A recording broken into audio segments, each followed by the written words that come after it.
Time to welcome in the former CFLer, former Double Eer, Green and Golder, U of A Golden Bear, Trent Brown to the program. Good morning, Brownie. You're with Kevin Carries and the former NHLer, David Schlemko. Thanks for taking some time this morning to shoot the breeze. Appreciate it. Always nice to chat, Kevin, and I hope you guys are having a good morning so far. What are we talking about? I don't know. I was going to ask you that. Well, Are you vacationing or are you working this week? What are you doing? I'm at the office right now, so I'm downtown on the 24th floor at Sun Life Place, right under Pocklington's old office. Got a nice view of the river and really? watching the sun come up. Well, who's laughing in the background there? No one here laughing. Really? That must be on your side. No. Well, first, I got to thank you for supporting the Easter Seals Celebrity Golf Classic, as you always do. And I mean, you guys have been doing you do so much in the community. So I just wanted to thank. And is there, like, when you sponsor all these events, and you've done, like, James H. Brown and Associates has done it for years, you've been an integral part. Can you explain why you want to be so involved in the community? It's part of the philosophy that I was raised on, and definitely part of the philosophy of our law firm, Kevin. We and that's the more you give, the more you get, and so we try to be out there. We try to sort of give a hand up to those that need it, and we all needed it at some point in our lives, and nothing feels better than to give back to a community that's given me and my family so much. I am born and raised here in Edmonton, and just feel grateful to be able to play football in my hometown, and to have a reasonably successful business and something to transition to and then there's a little bit of selfishness in it too, because like I said, the more you give, the more you get. And so things are going good for me now, and so I just keep giving out of fear, maybe. Yeah. Trent Brown with us, the former, I think we just got a text in here from an Alberta Golden Bear, a Calgary Dino. And this is from Steve. It says, Brownie scored a TD in Calgary in 88. Would that be correct? Did a TD dance in the end zone. The head coach played it for a week straight as we played back to back. True?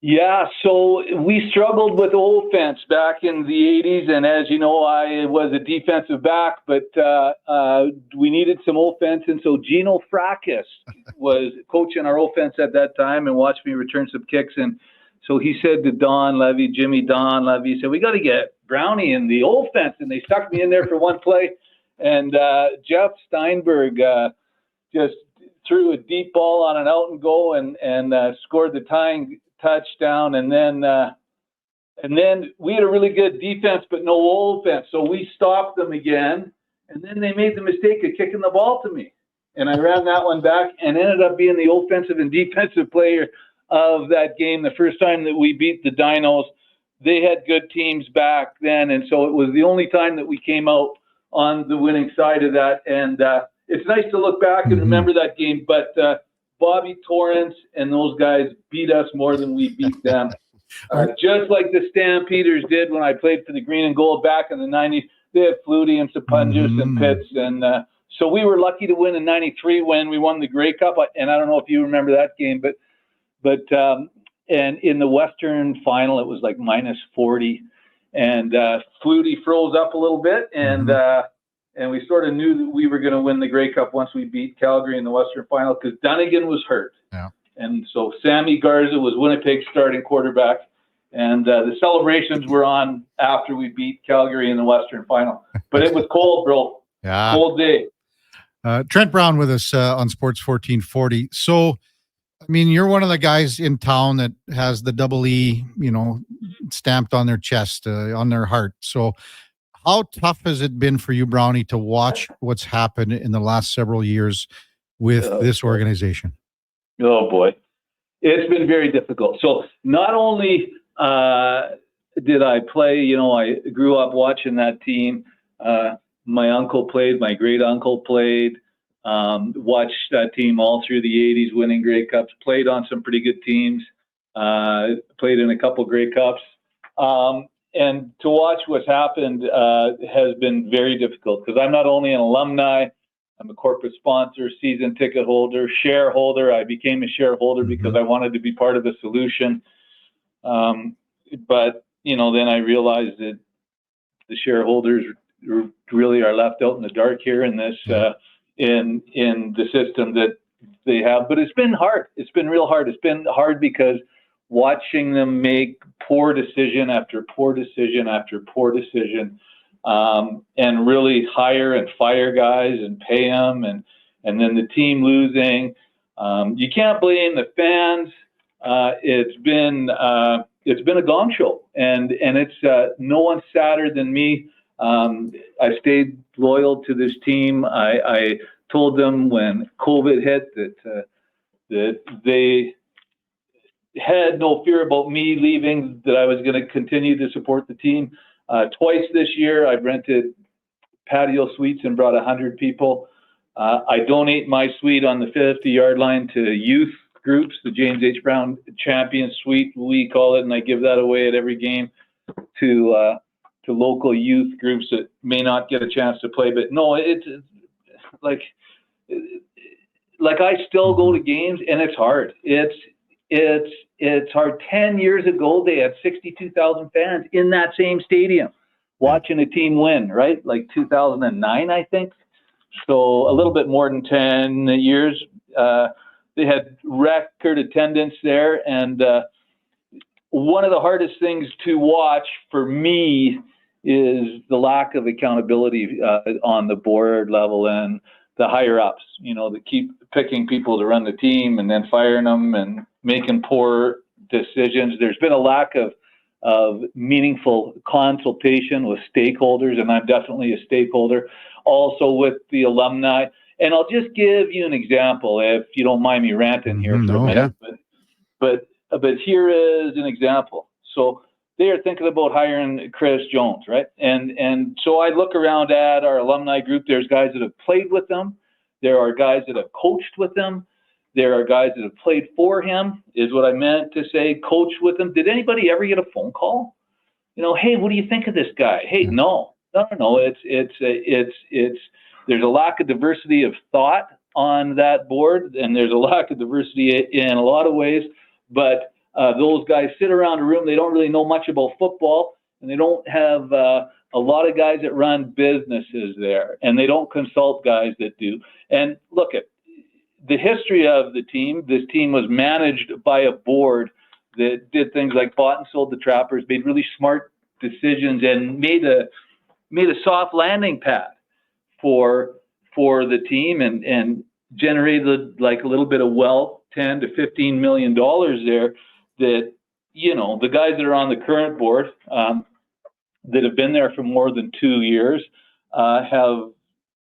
That's gone now. And so the choice is fold the team or sell it to somebody with deep pockets that can't afford to lose money. And one of the things that irritates me the most, Kevin, is that now we're supposed to trust these, let's call them wise men, who got us to this point with their decisions to pick an owner who is the right guy to lead this team in the future. And in my opinion, these guys who are in the leadership there have lost their right to make any meaningful decisions on a move forward basis, and they should be removed immediately. But what's going to happen is they're going to pick a guy to run this team, probably just one rich guy. And I've heard through the grapevine that there were groups of local businessmen, and I would have steered it that way. 20 guys that can all get 1,000 people, bums in seats, and I certainly would have been one of those guys, right? And you mitigate the risk, and you get a bunch of guys that are connected to the city. I mean, come on, this is the CFL. We're talking about an 8-team league, right? And they've done worldwide searches to find people, whether it's Chris Presson or a guy from Toronto or Quee, or right, to bring in some and think that there's some fancy answer here. Look what they did in Winnipeg. They brought in a special teams player to run the team. They hired a Canadian linebacker, and football is off the hook in Winnipeg, right? It's not rocket science. We're not talking about any secret answers, any secret knowledge, some Gnostic wisdom that only people from Toronto have or from Arizona have. Like, come on, man. Let's get some local guys to step up and run this team. Guys that know how to run businesses, that know a little bit about marketing. And one thing that I know is that I don't make decisions in isolation. And this team, that's all they've done. Like, I'm on the alumni. No alumni is ever consulted about anything. No corporate sponsors are consulted about anything. No shareholders are consulted about anything, right? And that's the problem there, right? Like, I know the guys that saved the Oilers and stuff, and I sit at Oiler games with them, and I'm like, has anybody ever called you guys and just asked for some advice? No. Right? Like, guys that we all know their names, and I'm not going to say them out loud here. But anyways, that is my rant. Trey Ford, they got to let that kid play. The guy can move. You and I both know. I played with Damon Allen in '93, won us a Grey Cup. It just, as a defensive player, a quarterback with mobility changes everything. And to not play that guy, even as a change-up when things aren't going well, it just makes a guy so sad. Like, what, are we just going to keep losing game after game after game and not try anything different? Yeah. Like, come on. Sorry. Tell me I'm wrong, Kevin. What do you think? I can tell you one thing here, Brownie, that the last 5 minutes is the best explanation of what's been happening to this franchise by anyone that I've talked to since it started to go downhill, whatever, in 2016, if you want to call it that. So well done. Well done. So, Brownie, I got a question for you. Yeah, that's cool. I guess, I mean, after that, we're obviously at rock bottom here. I mean, you're obviously a passionate alumni, so I think you kind of answered what my question was going to be as far as maybe new ownership. But I mean, what is the answer? What is the roadmap back? I mean, obviously you win, they'll come, but it seems like it's more than that with this organization. Yeah. So look, winning cures a lot of stuff, right? And anybody that thinks that it doesn't just hasn't been around sports for that long.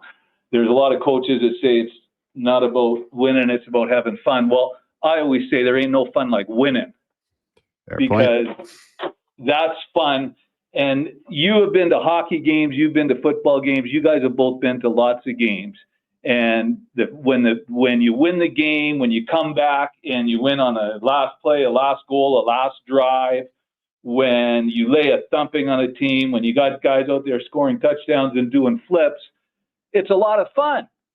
You drink more beers, you're laughing with your buddies, you head out and party after the game. When you lose your 40th home game in a row in your own house, right? It's tough. You put your tail between your legs, you get in your car and you drive home and you have a few drinks by yourself in your basement and you go to bed. It's no fun. No one wants to go see a team lose again and again and again and again and not do anything different, right? No one wants to see a team of bored, hire guys, right, that they hire and then fire them and pay them again and again and again and again. And like, look, did anybody call me and say, hey, Brownie, how should we, draft this contract? Right? Well, any coach in this league would come and you could have like a clause in there, a force majeure, where you get out of paying the guy if he's the worst coach in history.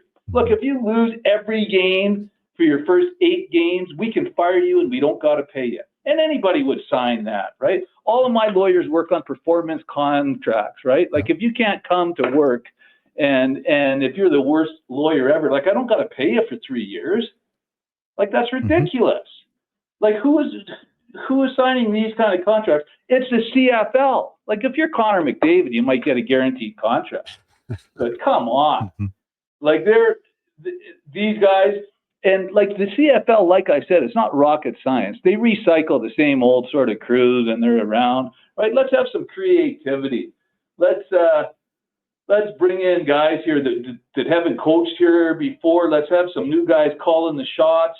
I think the new owner, whoever they are, I hope they do a good job. Like, I hope they're connected to this community. I hope they've been around here for a while and they understand the city and the sports environment here. But most of all, I hope they're open to talking to people, taking advice in areas where they don't have it, right? Because anybody can make a good decision simply by consulting the right people. And you know, if we have an owner that comes in and hires somebody who sits down and he talks with lots of people, with alumni, with people who have been here, coached here, you know, won and lost, had successes and had failures, that know the environment here in Edmonton, then in all likelihood, there's a good probability of success. Like, but if we have somebody that comes in here that thinks that they don't need to talk to anybody and they've got all the answers, and that's kind of the way I see the decision-making process from this team, from this franchise, from this organization here. Yeah. And that's what they've been doing. And if the new owner comes in and they're open and they hire the right people, and the right people are people that are connected, that understand this league. You don't got to do a worldwide search to have somebody come in and run a CFL football team in Edmonton, Alberta. You need to pick somebody that knows this league, that knows the people that are in it, and that understands the people in Edmonton. And in my opinion, it's got to be a local person or group. And I would prefer a group, because the broader the reach, the better chance of getting bums in seats. And I put myself a couple hundred bums in seats in that stadium for every game. And not once have I ever got a phone call or anything from anybody to ask me what I think. And not anybody that I know in this city has either. And that's a problem. Sorry for ranting, guys. Kevin, say something. Love it. Brownie, no, I think this is one of the best. We've got so many texts coming in. We'll get to them in a minute. But that word that you've used a lot, Brownie, during the course of the last 15 minutes or so, whether it be connected, connection, whatever it is, the team and the organization, that connection has been lost with this city. I think you would agree with that. And the bigger question is, can that connection be regained, and how does it happen? I'll tell you something. I went and I walked around the tailgate at that last game, and that's the best tailgate I've ever seen at an Elks game. It's hard for me to use that word because I consider myself an Eskimo. Yeah. But anyways, and I want to see guys that are running that team that come to a tailgate, that support the team, that come to the golf tournament, that play golf with guys like you and me, Kevin, you know, that are connected. You know, that you want to go and support, right? Did you ever have a beer with Len Rhodes? How did that go? Fuck. Oh, pardon my language.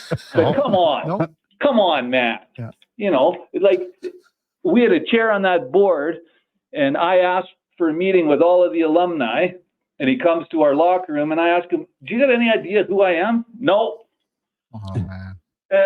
And so I told him, I like, my name's Trent, and I used to play, and like, I'm the only corporate sponsor here, and I know who you are because I do my research before I come to a meeting. But anyways, the guy says that he wants to have lunch with me. Well, I'd love to have lunch with you and pick your brain. And over the course of the next year, he books a lunch through his secretary and cancels it with me. Like, the biggest local corporate sponsor of his team, through his secretary, doesn't call me. And it's just like, wow. Like, not that I really wanted to go have lunch from him. I mean, how fun is that going to be? Have lunch with a guy that was the chair of the board and doesn't even go to games, you know? And I look at that board, and they got guys from Finning, from Fountain Tire. And why is that 100-person patio suite available every time I go to book it? I booked it twice this year just to take friends and family and staff, right? And in my opinion, it is because they got the wrong guys on the board. Like, why don't you take your company out? Put your money where your mouth is. We need guys, local guys, that are invested, that want, that support sports in Edmonton. Like, I'm going to tell you guys something. I went to a baseball game in the past month, and I rented a 100-person suite. I'm a sponsor of the Stingers And the in-game experience at the baseball game and at the Stingers, wow. Yep. Like those are exciting games. Like it's a real good experience. When I walked around the tailgate, I looked around at the Elks game and I loved what I saw, but I saw the same type of people. I saw a lot of guys that I know my age, and so it's not going to be easy to market this team, to keep the CFL relevant. That stadium is OMG. Like, I don't know what you do with that thing.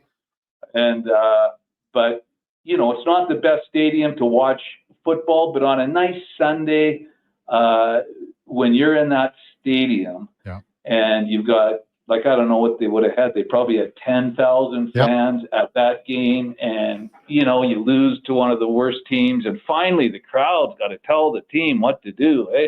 Put in, like, oh, my God. And they finally do. And guess what? Gee, the guy scrambles around. It's exciting. Everybody for 5 minutes of that game had some fun. The ones that stayed, right? Because, like, when you go watch sports, you want to see exciting players, speed. You want to see agility. You want to see things that you can't do. And this isn't the NFL. This is the CFL. That's what's always made it unique. They got a guy on that team that's Canadian. He's built for this league. Man, let the guy play. Come on. I'm going to say two things here, Brownie. The first one is that, you know, Eddie Steele, as you know, is our co-host on Monday and Fridays. And I asked Eddie, I just brought it up, you know, this would have been 2 weeks ago. I said, Eddie, I think that this is the first time in my life that I can ever say that the Edmonton Elks are not the number 2 team in town. You mentioned the Riverhawks and the Stingers, and I thought Eddie was going to snap on me. And he says, I thought that they were 3. And Eddie went, I think they're 4 behind the Stingers and the Riverhawks. That blew me away. That when you hear that has to blow you away. The other thing I'm going to mention here, Brownie, is that this, for the last 20 minutes, this conversation, and mostly it's been about you telling it like it is, and there's no question about that. This 20-minute segment should be put in a room with the board of directors right now, and Tom Richards, Mike Backus, Daryl Bosencool, Kevin Parks, Paul Ingram, Jordan Slater, and Mark Waltersdorf. The board of directors should have to listen to this and your take on this organization, because it's never been more clear what has happened, what needs to happen, and what has to go, what has to happen moving forward. And just an FYI, I've been getting so frustrated here that I became a shareholder because I thought that was a meaningful thing. That I don't know a lot about the governance, but my understanding was this was a community-owned team owned by the shareholders who elect the board to speak on their behalf. And so at the first meeting that I went to, it was the worst season in history. We never won a home game, and I went there, and Ian Murray was on his way out, and Tom Richards was coming in, and they were clapping for each other and never said anything about selling the team. It was a pat yourself on the back, but keep in mind that it's a volunteer board, and so we need to understand that too. And I was looking around going, are you fucking kidding me? Like, you guys have just run this team right into oblivion, and I'm supposed to be clapping for an outgoing so they never said anything about the sale of the team. Shortly after the AGM, they announced they're selling the team. And so my first question became, can 3 or 4 guys announce that they're going to sell the team without consent of the shareholders? The people? Like, what is going on here? So anyways, through this whole off season, there's been no consultation with shareholders, no consultation with corporate sponsors. Then the AGM this year, we go in there and they go from start to finish, clapping for each other, patting each other on the back again. Any questions? And the guy beside me says, yeah, like, are we going to address the elephant in the room? Like, what's going on with the sale? And then I sort of blew up the meeting a little bit saying, what? Like, you guys have got to be kidding me. Like, can you even sell this team without a vote from the shareholders? What is going on? We want to know. And no, it's all top secret. Well, we'd like to tell you guys, but no. And we have a committee headed by Tom Richards, the guy that was on the board when we were getting pressured by the left wing mob to change the name, and so I went to him. My wife is First Nations, and I talked to a bunch of people, and I came up with a good idea, because you change the name, you're going to piss off a bunch of people. You don't change it, you might piss people off. So I went to him and I said, would you take something to the board for me? And I said, I offered to pay for it. I say, fly in all of the Inuk leaders, the Inuit from the Northwest Territories, you know, because meaningful consultation isn't having a conversation with the guy and giving them a hat. That's not the way their culture works. You invite them down here, you pay for their flights on the first home game, and you have a round dance, a pipe ceremony, and you empower them to make the decision. Mm-hmm. Because if you're the ones that were insulted with this name and you're really insulted, well, we got to change it.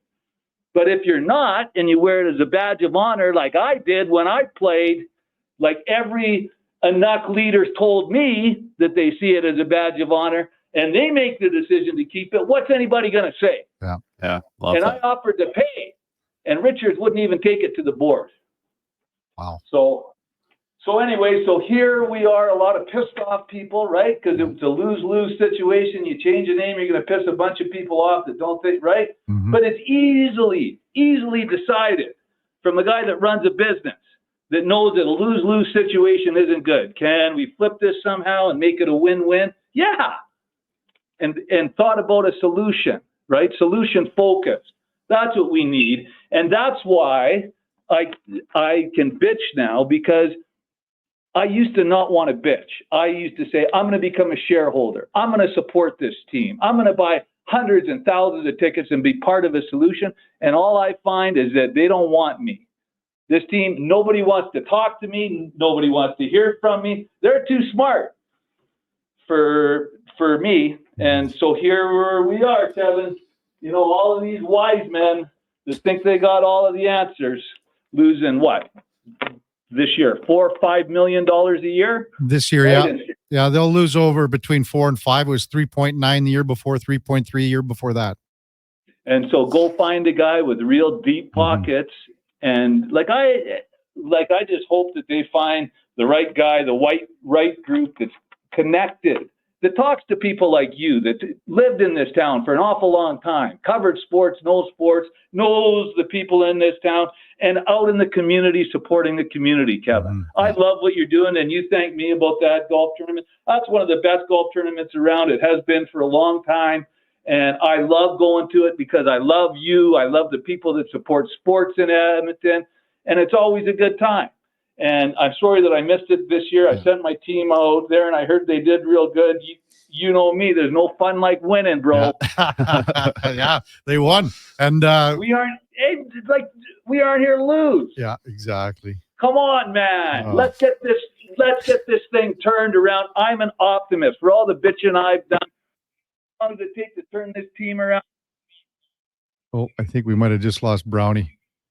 Here. Oh, we got you now, Brownie. Yeah. You could have that stadium half full. We'd be winning games. Mm-hmm. Here would You're just clicking out now, Brownie, but I think if you can hear me. You got to.